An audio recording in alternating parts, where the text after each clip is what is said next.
sound good tonight, I tell you. Really unbelievable. Of all the nights we've done this, like second maybe. I was gonna come up here making another announcement while I was standing out front. Some guy with a southern accent walked by, looked up and said, what's going on in there? And I felt uncomfortable, but I said, I'm involved with a show called Floyd the Barber. And he looked up and there was like some Latin writing with like a metal instrument. He went, are you a Mason? And I was thinking, this kid's parents were definitely like fucking sister and brother. I mean, do I look like a fucking Mason? Dr. Carboni, to you or anybody involved in this? I know I told you that hysterical, rollicking anecdote about Vinny Scaluzzo earlier in the show that you all embraced so fondly. I gotta tell you, I just standing outside, I really, Vinny passed a couple of years ago, unnatural causes. We're not sure what was involved, but I'll tell you something. Those were the days, man, before all the bullshit, before money, before $3,000 studio apartments, before everybody had a fucking communicable disease. Those were the days rock and roll and a guy could make a fucking skim off it. Those were the days when the players played the music, the labels pushed it out, and the truck drivers dropped it off the back of the truck to resell it again. That was fucking rock and roll. And I remember, I think it was 80, 81, me and Vinny were out in, I was at Baldwin, Long Island. We were checking out this bar band we were looking to sign.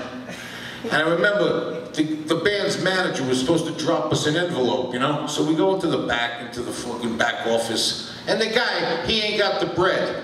So Vinny grabs this cocksucker, right? He throws him down, and he's got like a Bowie knife. I don't know why, he always carried a hunting knife. Like, this guy never hunted in his fucking life, right? And he's got Vinny down on the ground, and he sees his wedding ring, and he's trying to cut the fucking ring off Vinny's finger, right? And I'm standing there, and I'm doing blow, and I see blood fucking spurting up, and fucking Vinny's cutting into the bone on this cocksucker, and I go, Vinny, you're never gonna start the turkey at my Thanksgiving. And fucking blood and blow, I tell you, those were the days. Good times, I'm telling you. The good days, good people too, good fucking people, Carboni. Most fucked up mic stand since Iggy Pop came in his own pants in 1979 at CB's. And he wasn't even on stage. So Iggy just liked to come in his pants at various times of the day. You got used to it too. You'd be like, it's a little sticky around here. Oh, that's Iggy. Iggy's quitting the drugs. He's doing a little more protein. What's the big deal? Tell me about fucking men. Let me tell you about men, all right? I don't know how many of you guys have been to Vietnam.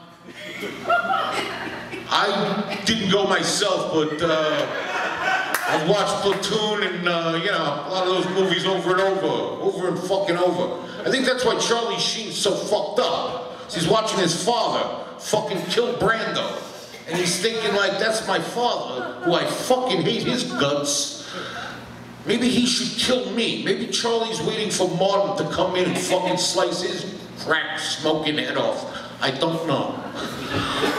Anyway, that's, I went back to John Jay. I studied psychology, so that's my insight. All right. This is all not making me look good, and a man like me cannot be made to look like an asshole. I will wait for each and every one of you motherfuckers outside. And I'm gonna tell you one last thing before I go. They asked me, they said there's gonna be some more music. There might be a clap along. If you're not clapping, I'm gonna solder your fucking hands together, all right? And by the way, you geniuses, you high-tech fucking geniuses, I catch one Twitter tweet going on in this fucking audience, I will break every fucking little bone in your finger. There's no fucking tweeting in rock and roll.